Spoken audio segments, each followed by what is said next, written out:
hello to our audience in Mexico and to all those joining us in Europe and elsewhere. I'm Érika Ruiz Sandoval, and I welcome you to the 7th online edition of the EU-Mexico Think Tank Dialogue Initiative. It would seem obvious that to face a global pandemic such as COVID-19, we would need a worldwide coordinated response. Nonetheless, the first instinct of most actors was to close borders and focus on the national scenario and national responses. However, now that the initial shock is over, it is of utmost importance to focus on cooperation, since, as Germany's Angela Merkel has said, no state, regardless of its power, can overcome this threat alone.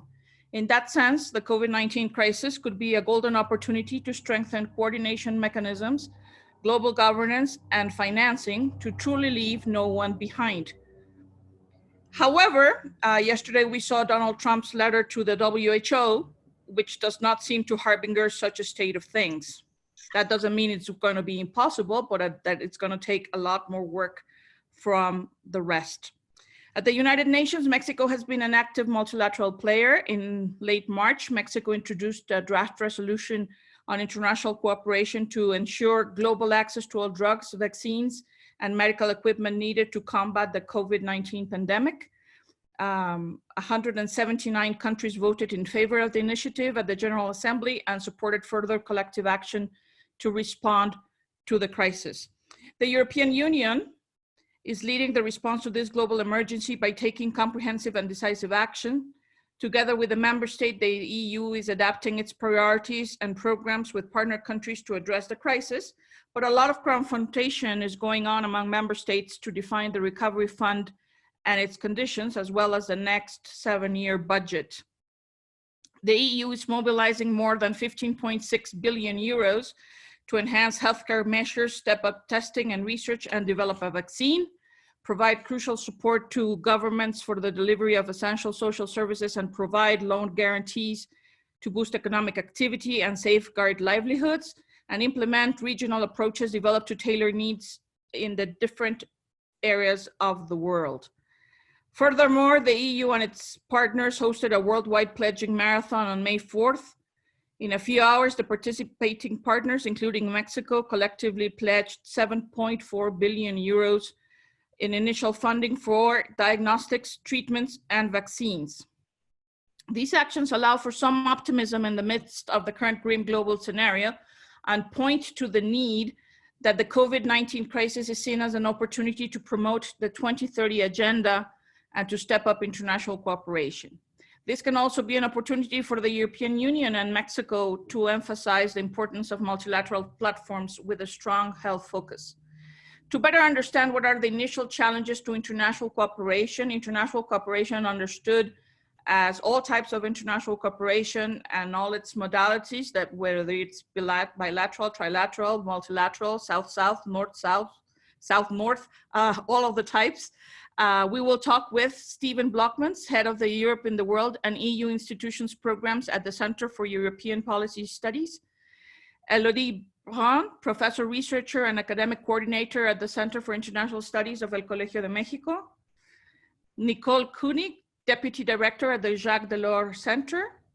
And Martín Olavarrieta, associate of the Mexican Council of Foreign Affairs, COMEXI, and president of the Bauer Cultural Foundation. Thank you all for joining us and sharing your experience and thoughts with us. As the conversation moves along, please post your questions on the online chat of this webinar and address them to the expert of your preference. All participants can see them, and at the end, we'll select a few of them to provide answers. Apologies in advance if we don't get to them all. Our first speaker is Nicole. In your opinion, which and why are the international cooperation priorities for the European Union?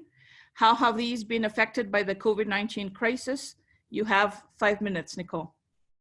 Thank you very much, Érika. Buenos dias to all of you, and good afternoon to the Europeans. It's a great pleasure to join you from Berlin and to be part of this Mexican-European think tank dialogue. And now, before I get to the priorities of the European Union, I would just like to take a few minutes to have a look at the broader geopolitical context of this pandemic and how it looks from a European perspective.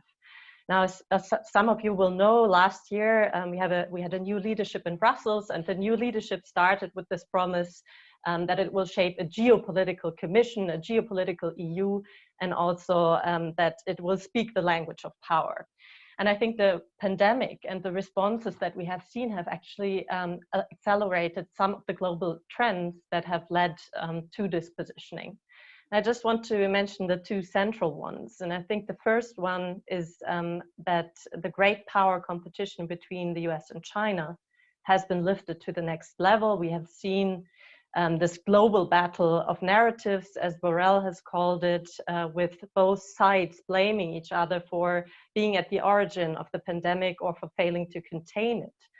The second big trend, you have already alluded to it, Érika, is the deepened crisis of multilateralism. And I think the central factor here that you have also addressed is the lack of US leadership that we have seen in this crisis. And as you mentioned, I think the most recent culmination was the threat by Donald Trump to withdraw the United States from the WHO. So I think that these trends and some others maybe combined mean that there are very high expectations on the European Union to actually lead on international cooperation. And of course, the question is, can the EU deliver?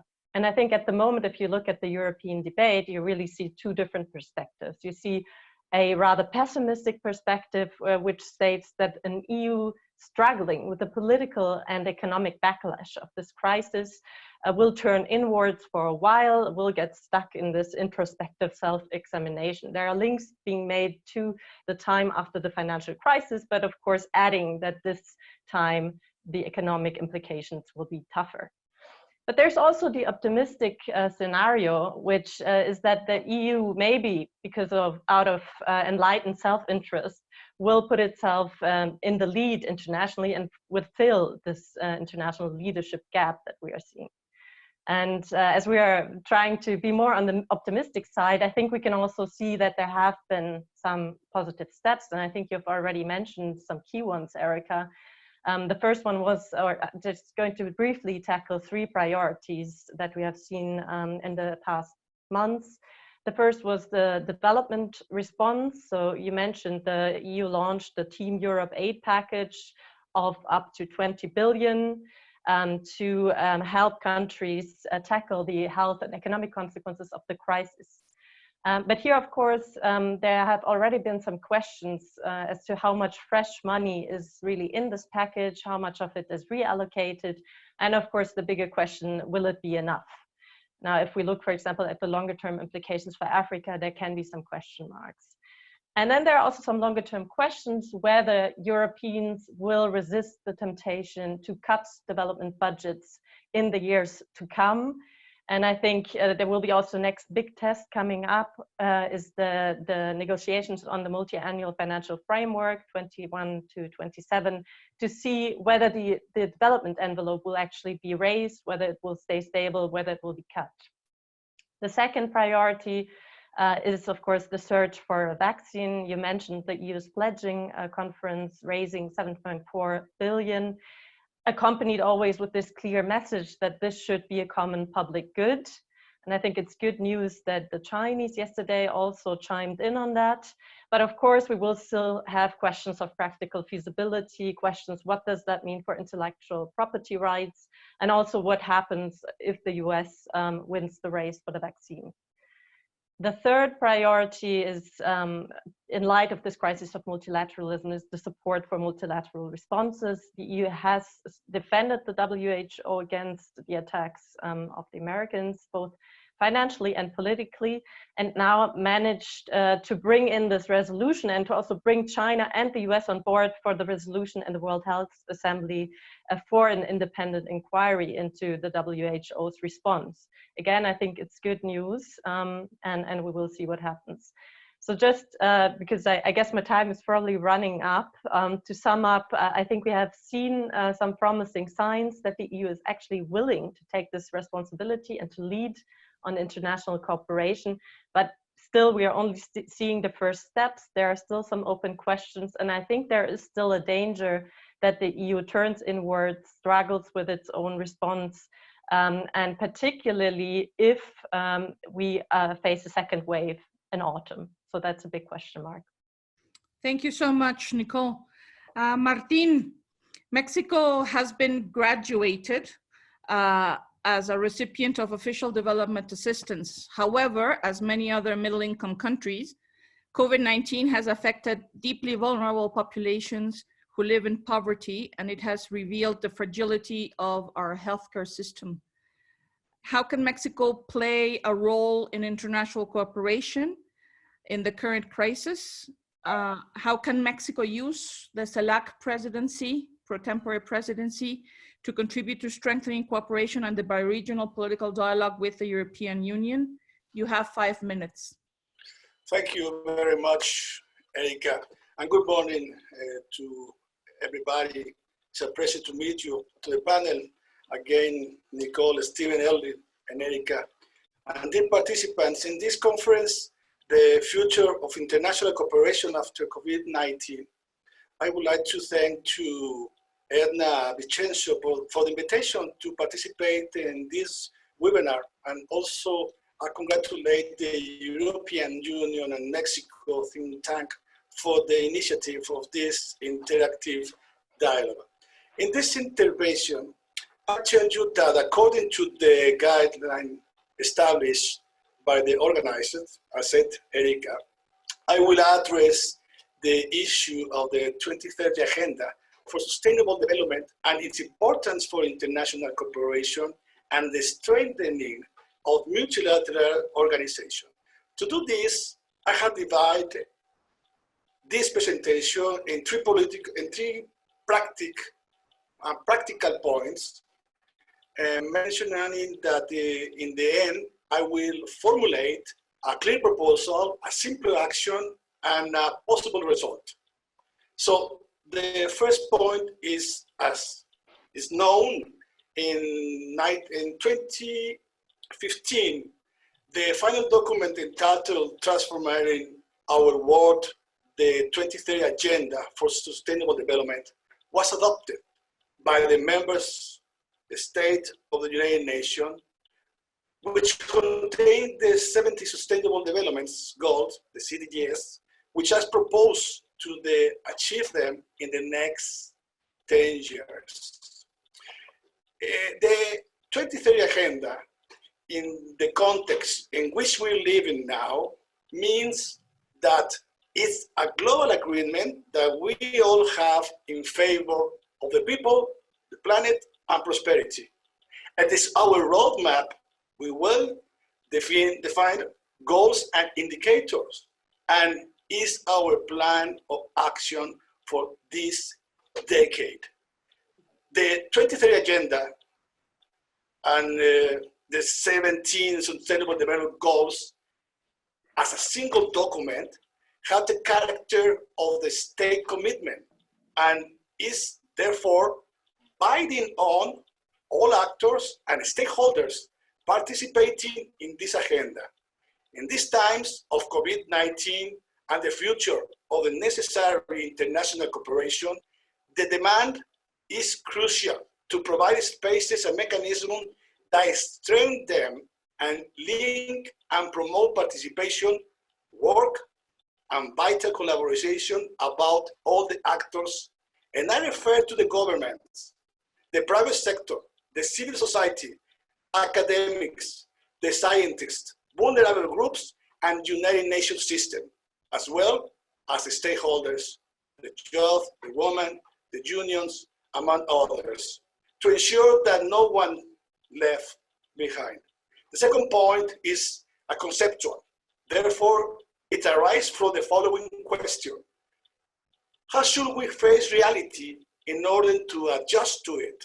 Well, this depends on how we make the approach of the real situation, which could be classified in short as a risk, as a threat, as a problem, or as a crisis.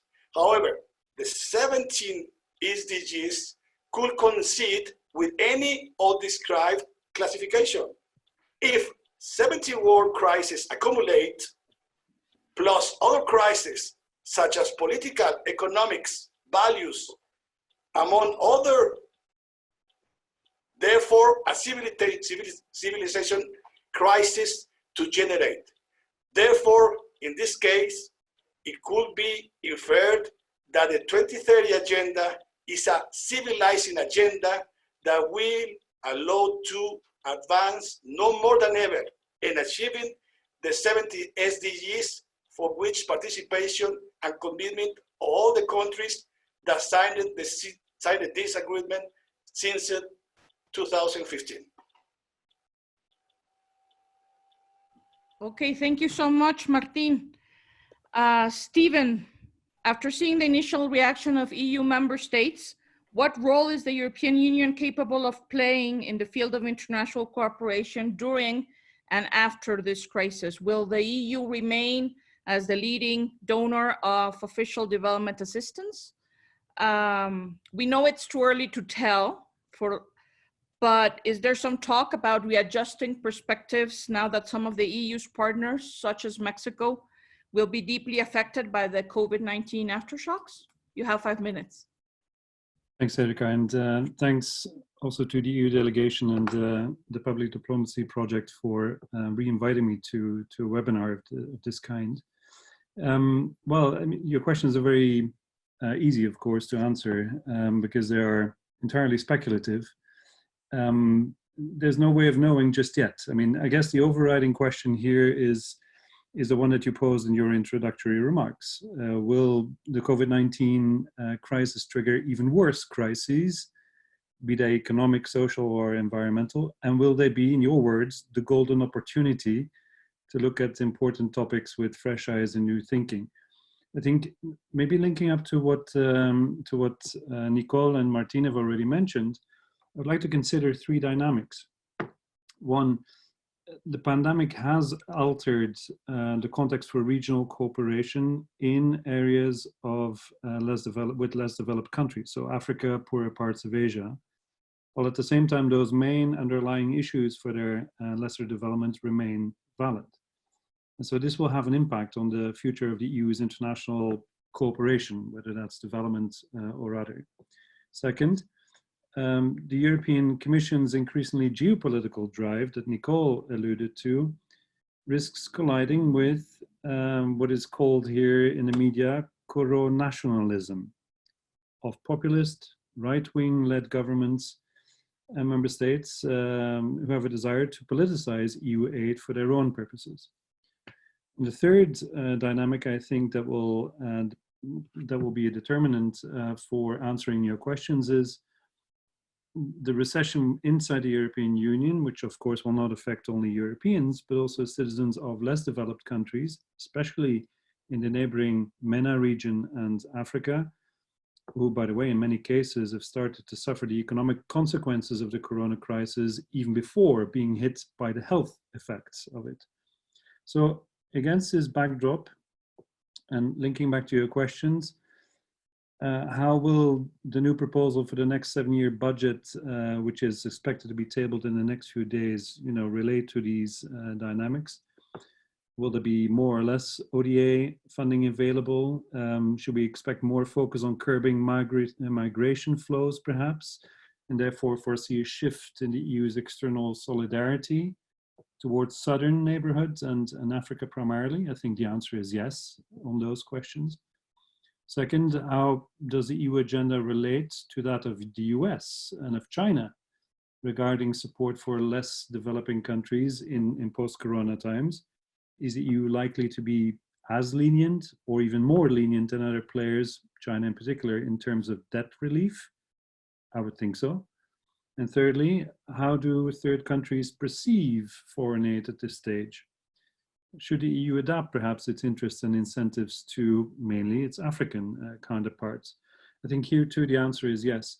And then taken together, I think this will result in perhaps a more generous, but at the same time more transactional international cooperation for fewer countries in the world closer to home. MENA region, Sahel in particular, so as to more strategically serve the EU's interests.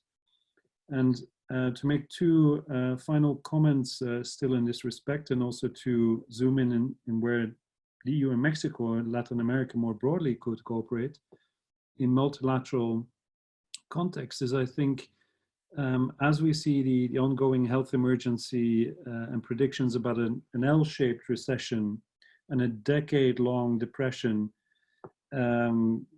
push us basically in thinking about taking better care of ourselves and of the environment.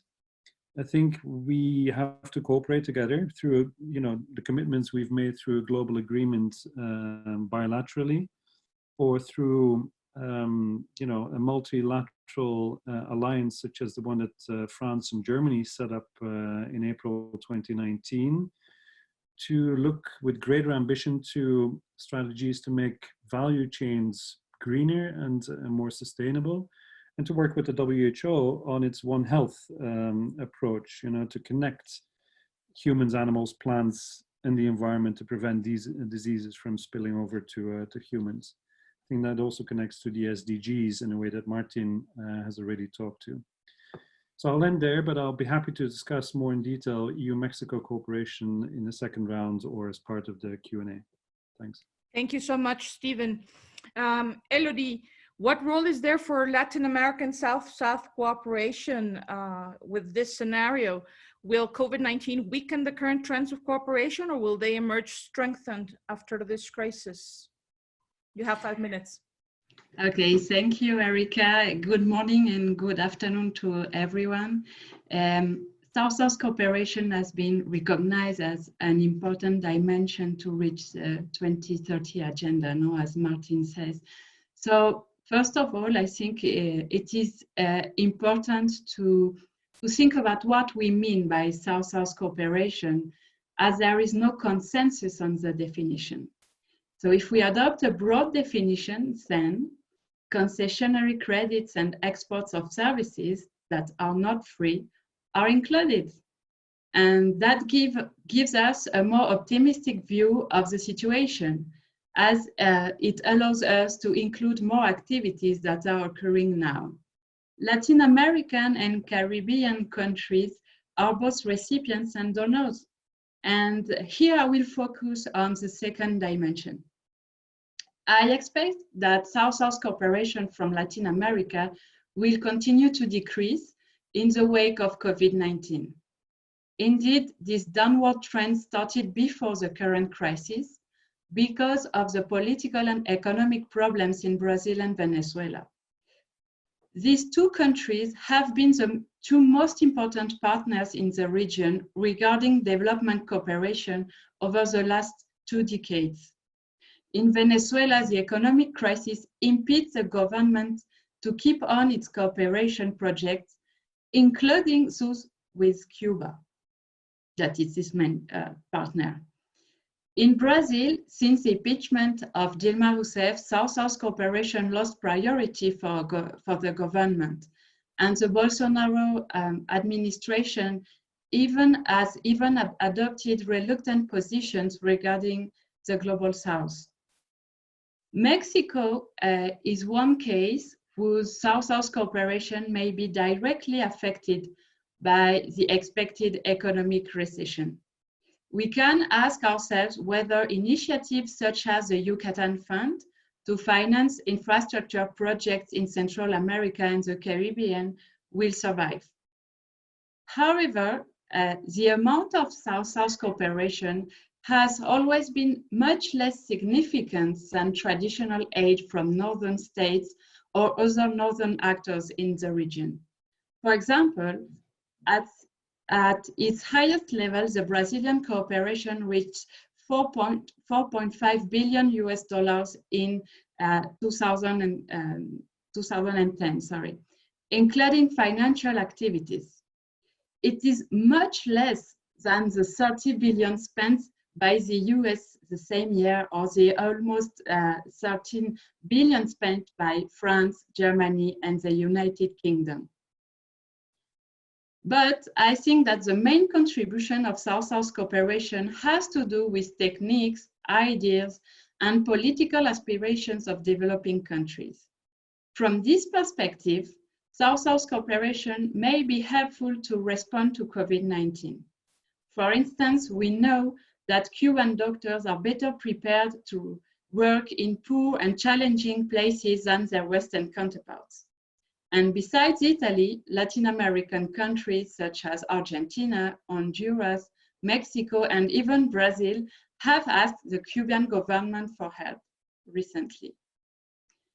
So to conclude, sadly, South-South cooperation efforts will be too scarce to resolve the health emergency and the huge economic crisis that is looming ahead in many developing countries. To palliate the resource challenge, triangular cooperation between two developing countries and a third partner could be developed even more than before. And here the European Union could be an important actor. Thank you. Thank you so much, Élodie. Now I have some questions for all the four of you. You can pick and choose, but we'll have to give answers to all of them. In the end, as Martín stated, both Mexico and the European Union are committed to working towards the Sustainable Development Goals and have reaffirmed their support for the 2030 Agenda in the recently modernized global agreement. Can we keep that promise, both the European Union and Mexico? How can we cooperate in the aftermath of this crisis to really leave no one behind? Because, okay, we made the commitment in 2015, as Martín stated, but conditions are very different now. Do we still have the conditions to comply with the objectives we set up the 2030 Agenda? Also, our modernized global agreement includes a big chapter on cooperation on issues and fields such as research and innovation, education, employment, and social issues, promotion of human rights and democracy, among others. In the ongoing context of global health and economic crisis, how should Mexico and the EU implement cooperation on these issues? Also, what can we do to entice other actors, not only governments, but also the civil society and the private sector to aid in this kind of cooperation, whether it be bilateral or multilateral? And finally, what do we do with the crisis of multilateralism when we need it the most? We'll start with Nicole. 3 minutes. Yeah, thank you. Thanks a lot for these questions. I mean, just to maybe get to the crisis of multilateralism, I think that there is a lot of room for Mexico and the European Union to cooperate in terms of really promoting multilateralism. And I think we have already seen quite a lot of good examples. I mean, you mentioned, of course, the resolution at the UN for access to the vaccine for everyone, for equal access, where, of course, Europeans and Mexico have both supported this aim. We also had Mexicans support the EU's resolution and the WHO on the investigation from a relatively early point. And I think what could be the next step there, we have seen that China is, of course, one of the big contributors to the WHO. And I think the idea is to balance perhaps a little bit more the funding, to think together how to increase financing for the WHO to avoid maybe this imbalance towards China. But I think there are also other fora outside, perhaps, or next to the UN that are interesting. I think one of the fora that would be an interesting platform for cooperation could be the Alliance for Multilateralism, which was also co-sponsored by Mexico. And I think, you know, there's an important symbolic value, and there has been this joint declaration of the Alliance in April, pledging support to the WHO for health systems, countering disinformation, and so on. But what I think is missing a little bit in this framework is still more concrete initiatives. So one area of cooperation could also be how to translate what has happened in the UN resolution, so this initiative for equal access to the vaccine, into more concrete initiatives at the level of the Alliance for Multilateralism, and then trying to gather more countries around it. And I think more broadly, of course, you can also look at bilateral initiatives for furthering multilateralism. And I had a look at the Franco-Mexican declaration of last year for effective multilateralism, you know, cooperating on WTO reform. I think there are really a lot of issues where the EU and Mexico, but also the EU and Latin America can cooperate in the current context. Thank you, Nicole. Martín, is Mexico willing and able to keep its commitment to the 2030 agenda and also to work together with the European Union for a better multilateralism? You have 3 minutes, Martín. Yes, thank you, Érika. In this second intervention, I will deal with the issue regarding the relationship between the European Union and Mexico, and even with Latin America and the Caribbean. Since 2016, the governance had been able to present the voluntary national review, by Ruiz, according to a respective handbook in the high-level political forum on sustainable development in United Nations, the headquarters of the United Nations. This is under the auspices of ECOSOC, is the Economic and Social Council, annually, and under auspices of the General Assembly every 4 years, to carry out a process of monitoring and reviewing the progress made in meeting the goals and the targets of the 2030 agenda. The high-level political forum as a mechanism and the voluntary national review are essential to work together and systematically between the European Union and Mexico. Therefore, as I told you in the introduction, I'm going to formulate the following proposal.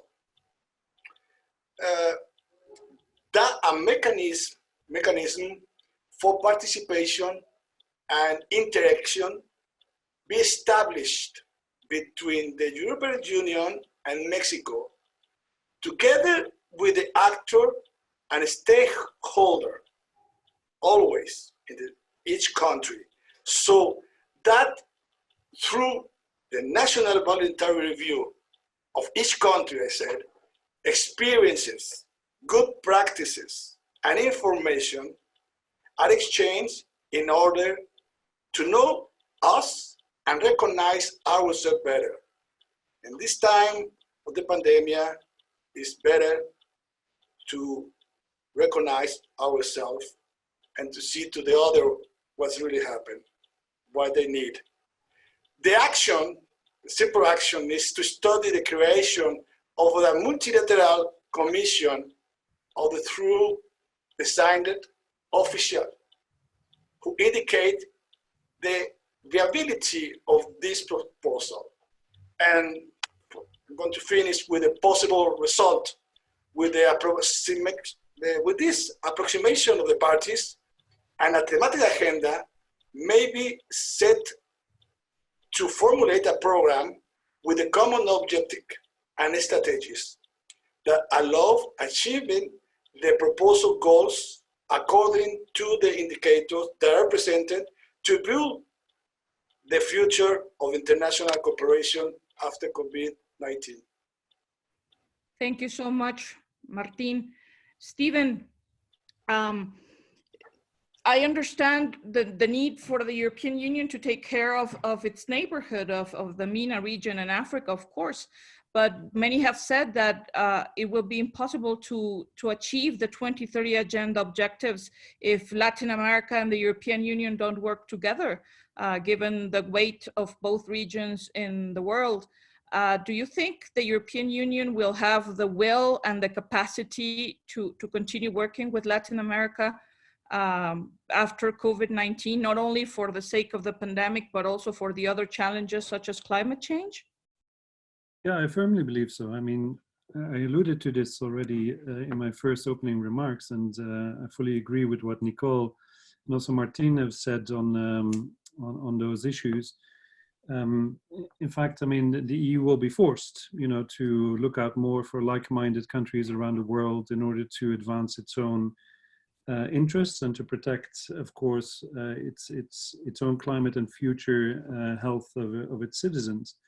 So EU and Latin American cooperation is key in this respect. And what helps, of course, is that the EU and Mexico have not only signed, concluded, their global agreement but now also concluded negotiations on an FTA. And I think there's really tangible hooks basically that could be used in order to concretize this cooperation. This goes really into the areas of climate change and human rights and social dialogue that you also asked for in previous questions, as well as working on issues of combating poverty and researching new medicines, reducing formalities for trade in industrial products, including medical devices, which should be easier thanks to simplified trade in such remanufactured machineries. But to point also to your question about civil society and what business could benefit more. Here, the modernized global agreement between EU and Mexico, of course, includes political dialogue and cooperation, not just at governmental level, but include modalities for the organization of platforms for civil society organizations, business, and think tank dialogues such as this one, to proliferate basically and work towards a tighter fabric, on these issues across the Atlantic. Thank you so much, Stephen. Élodie, is Mexico and Latin America as a whole a good partner for the European Union right now? How do you see the future of CELAC, for example? Mexico has the pro tempore presidency. Are we able to lead the region into approaching the European Union in order to get out of the twin crisis of the health issues and the economic issues? Thank you. Yes, I think there are opportunities for cooperation between the EU and Latin America. And in the same way as Nicole, I would like to highlight some concrete opportunities of multilateral cooperation between both partners and the key role of Mexico right now and during the following year. Because they share some common values regarding the way to address COVID-19. And first, as you mentioned, Mexico as president of CELAC, of the Community of Latin American and Caribbean States, can play as a bridge between some European states and some other Latin American and Caribbean states. And Mexico proved its capacity to reach a regional consensus when it prepared the draft resolution 274 that was further adopted by the UN General Assembly last April. It was a good example of regional organization before going to the universal institution. And currently, the Mexican diplomats are working to convince their regional partners, or some of them, to link the health emergency with economic issues. That can be very interesting for the EU, I think. Second, Mexico is participating in global initiatives that seek to resolve the COVID-19 crisis in a collective way. We must remember that Mexico was the only Latin American and Caribbean country attending the Coronavirus Global Response Summit 2 weeks ago, organized among other partners by the EU and the European Council. And that was a clear response to the US unilateral suspension of its contribution to the World Health Organization. And furthermore, beyond governmental cooperation, Mexico joins the Coalition for Epidemic Preparedness Innovations, CEPI, that is a public-private initiative to support the collective search for a vaccine and its fair distribution among countries after. So, and a last point, Mexico will join the UN Security Council next January, and it will be an ally to the Europeans and their view of on multilateralism. So to conclude, I would like to insist on the fact that it is really important that the EU supports the work initiated by Ambassador Juan Ramón de la Fuente and his team in New York, as well as the work of the Mexican Foreign Ministry to enhance trans-regional cooperation. I think that these two kind of factors are really key for any further cooperation at the multilateral level. Thank you. Thank you so much, Élodie. Now we'll go to questions from our kind audience. Nicole, you mentioned that there's a lack of US leadership right now, but is it really necessary to have US leadership? Can the EU substitute for the US in advancing multilateral issues? Yeah, I would have picked that question too. I think it's of course necessary to have US leadership, and it's quite deplorable to have seen it lacking in the response to this pandemic. But if you think about it, I mean, in the different dimensions that I mentioned, the search for the vaccine, development cooperation, of course, the US is leading. So the US is the single biggest donor, and the US is, of course, leading in terms of the search for the vaccine.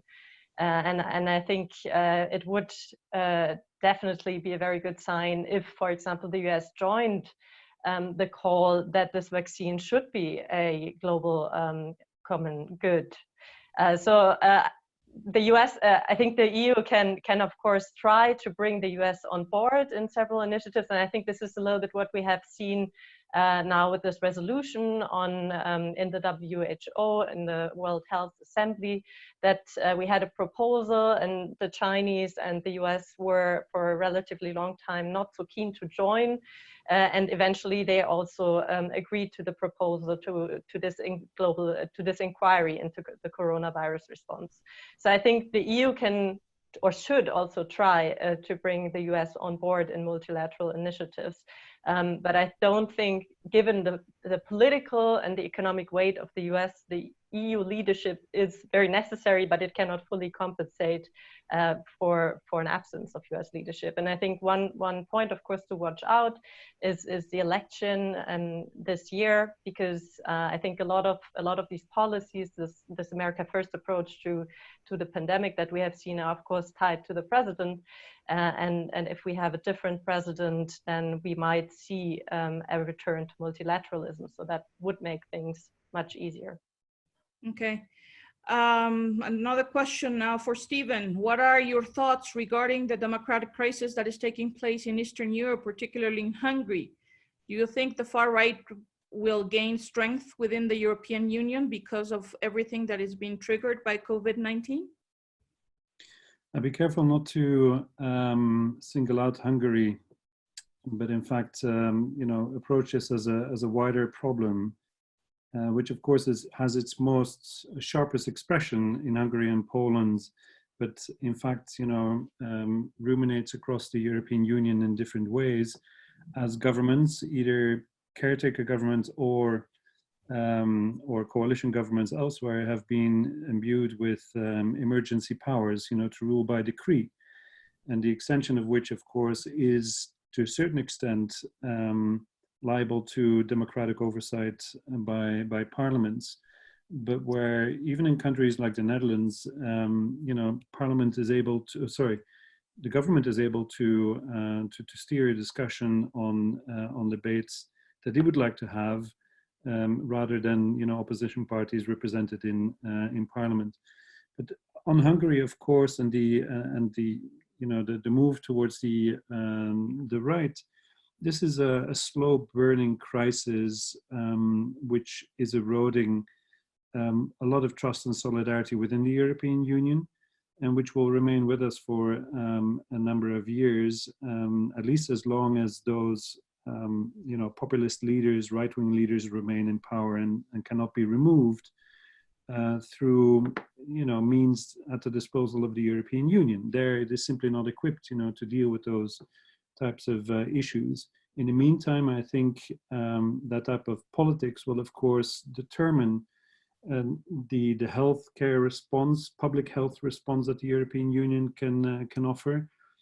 To what extent also this might become a more structural feature of EU policy in the future, and to what extent international cooperation will be determined. If you have such leaders also positioning their henchman basically in the European Commission, responsible over budgets to roll out support programs, especially in the neighborhood, not insisting on the kind of conditionality on rule of law and democracy promotion, as is happening at the moment, then you're eroding, you know, what was commonly known as normative power Europe. And so the EU becomes, what I mentioned before, more transactional in nature.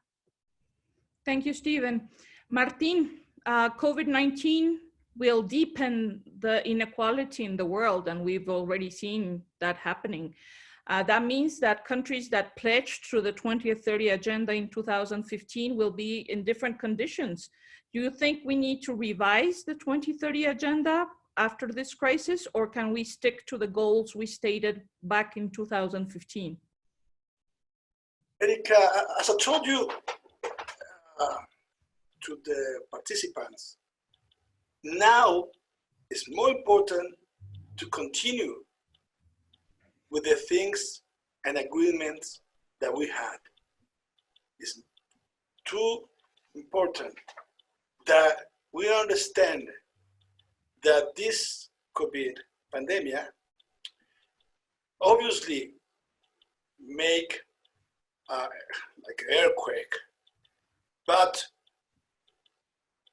I don't have any doubt that is logical, is a natural, is the agreement that signed all the countries in this moment. So if we have another agreement, if we have another, I think it's the most ambitious, because this 2030 agenda has a peculiar things. And it's very, very important that the people understand that is the maximum guideline that we have. It's the roadmap, I said. It's a plan and action, I said.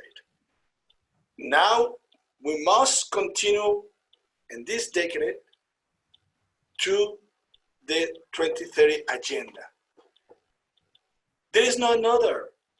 So that's the reason that my exposition is try to involve to all the actors, sectors, the stakeholders, to know what's really happening in the world, Érika. You know, in the organism, international organism, you know what's really happening, what is the lobbying, and what's really need to do with the European Union, you know, the lobby, what we can do.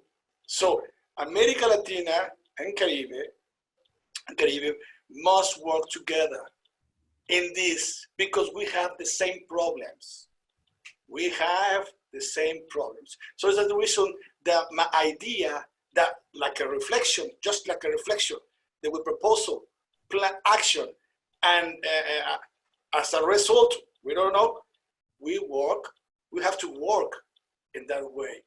Okay. We have to put in ideas, ideales. This is important to the people to contribute and work together to save the persons, the planet, obviously, and we want the prosperity and to the other countries. Thank you, Martín. Élodie, can we really work together in Latin America? Because some countries seem really overwhelmed by COVID-19. We've seen the scenes from Ecuador.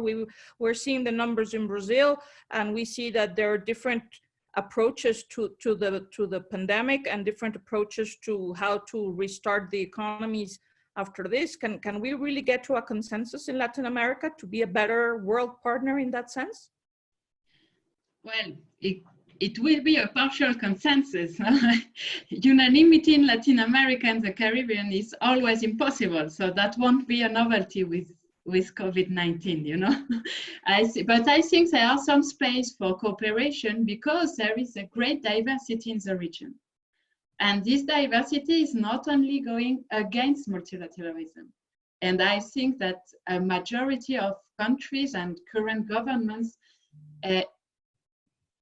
is actually pushing in favor of multilateralism. And if you see at the sub-regional level, it is really interesting to see what is happening in Central America and the Caribbean.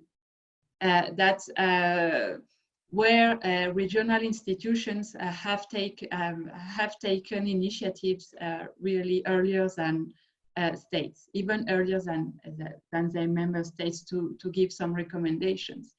And I know that the current situation seems like negative for cooperation, but the fact is that Mexico succeeded in reaching a kind of regional consensus to vote and to approve this UNGA resolution last April. And that was a very interesting step. Now, where can we find some agreement? Of course, I know you are thinking about Brazil. But I think that a big challenge that we are facing in Latin America and at the global level is how can we think about cooperation without the big ones? If the big ones do not want to cooperate, what can we do? And maybe we can do some things, no? That's why maybe the EU and other Latin American countries can find some ways to promote their views at the global level. That, of course, that's a big obstacle when the US or Brazil do not want to cooperate, but you have to find collective solutions. So you have to work in these circumstances. And that's why I was thinking about a possibility of consensus, because Brazil is not the only important actor in Latin America and the Caribbean. So I think there are some opportunities.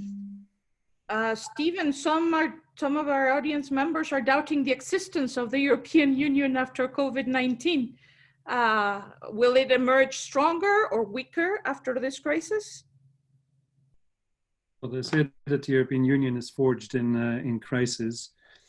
I get a bit exasperated with questions about, of existential nature. Of course, they're essential, and they need to be better understood soberly, not emotionally. But I get a bit upset with, this kind of Nostradamus recurring prediction about the end of the world.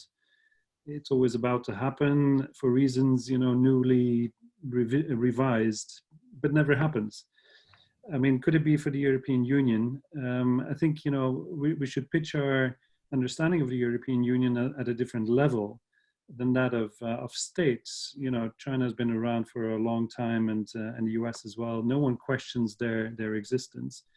I mean, with an intergovernmental cooperation like that of the European Union in many levels, you will have the type of Latin American splits that do not lead to consensus in policy making. But let us not forget that the core of the European Union, to which even the most ardent Brexiteers would probably privately admit that they would like the UK to remain tethered to, is the single market. And the single market, is a very tight socioeconomic framework that all member states benefit from, even the Hungaries and the Polands and the others that we've alluded to before. And even if some of the borders have come up in the Corona crisis, many are also eager to get rid of them and get free movement going. There was a lot at stake, and with Brexit still diluted in the minds of Johnson and his government members, and Corona being used as a kind of cloak, to sweep all the damage that Brexit would otherwise, sustain, by arguing that this is Corona, impact basically. Brexit is a harbinger, nevertheless, for other member states, to see what type of damage could be done to the strategic interests and the socioeconomic fabric that they have woven together with other member states on the continent. So I'm quite hopeful. Sorry. I'm quite hopeful, in fact, that the European Union will grow, even if limited, from this crisis. Okay, Nicole, same thing. The European integration seems to deepen every time there's a huge crisis. You got one. Do you think it will emerge stronger with more integration, less? What do you think, Nicole? Well, I think along the lines of Stephen, I think it's not going to disappear. It's not going to be a huge winner of the crisis either, because as many have said, in this pandemic, everybody loses. But I think what we have seen is that in the beginning of the pandemic, there was quite a lot of uncoordinated action. You know, we had export bans for medical equipment and so on. And I think in the past months, things have improved. We have seen action by the European Central Bank. We have seen more supports to other member states with equipment, also with patients. And of course, yesterday we had the Franco-German initiative on the Recovery Fund, which I think is an important step, because what you often have in the European Union is if France and Germany can find a compromise, then it's easier to enlarge it to other member states. And I think what we have seen yesterday, the proposal to have a recovery fund of 500 billion based on borrowed money by the European Commission and channeled through the European budget. I think this is something that few people would have imagined last year. So the question now, of course, is whether it will get through. We have already seen some opposition from the so-called frugal four, the northern member states, but this will be now a matter for negotiation. And I think much will depend on the future of the economic response of the European Union to this pandemic. And the other issue, of course, is democracy. So the impact that this will have on democracy in the member states. I think it's also a good sign that Hungary seems to be ending its emergency status at some point soon. So these are the two things that I think we have to watch: the democracy side and the economic response.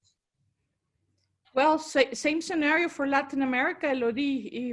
If we need to watch democracy and the economy and the health of the population with Latin America, what do you think will happen? Well, there won't be a unique solution to the current crisis. I think in some countries we will see, in almost every country we will have a big economic recession. That's one of the scarce consensus that we share in the region, that it will be very hard to recover from COVID-19. And at the political level, I think we have to see what was happening during the last years, because COVID-19 won't create crisis. It will strengthen some very difficult situations. I'm thinking about Venezuela and the way the US has tried to take advantage of the crisis to push for a change in this country. And in Brazil, tensions were very tense, and now, sorry for the repetition, and now the scenario is whether Bolsonaro will stay at power or the military will take power. No? So that's quite, for Brazil, that's not a very good perspective. Depending on which interest we are thinking about. And I am also thinking about countries such as Bolivia and Ecuador with important political tensions last year. And maybe the current crisis will exacerbate this situation after the sanitary emergency, you know. Let's see. And what is almost sure is that this crisis won't resolve all the protests and all the problems the region is facing after the last economic and financial crisis at the global level. I think from this perspective, in the long term, there will be some continuity between the two crises to understand why Latin America and the Caribbean is coming back to profound difficulties in the economy, and that will have consequences on other spheres like the political one. Well, thank you so much, Élodie. Unfortunately, we ran out of time. There's a lot of questions still to answer, but I thank our audience for being here. We thank you, our experts, for throwing some light on the tasks ahead, particularly for the European Union and Mexico in the realm of international cooperation. I believe it's not impossible, but it will take a lot of work, a lot of resources, and a lot of political will to get out of the crisis through international cooperation, which seems obvious. Overall, I think the key concept is solidarity, something perhaps we had forgotten in the past few years, and now we realize that without it, we won't be able to overcome a crisis such as this one and the ones that are connected to it. We thank our audience for joining us and invite all of you to fill in a survey that will be sent by email. And see you here next Tuesday, same time, same place, for yet another conversation on COVID-19 related issues from a European Union and Mexico perspective. Thank you so much. Good afternoon.